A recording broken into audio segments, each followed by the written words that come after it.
ورځو بس روان یو باندې روان راځي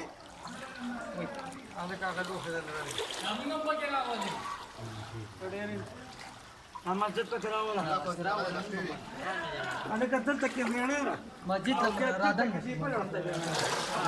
هاو کان تاسو ته ما ځکه ویل چې هغه لاس ته وی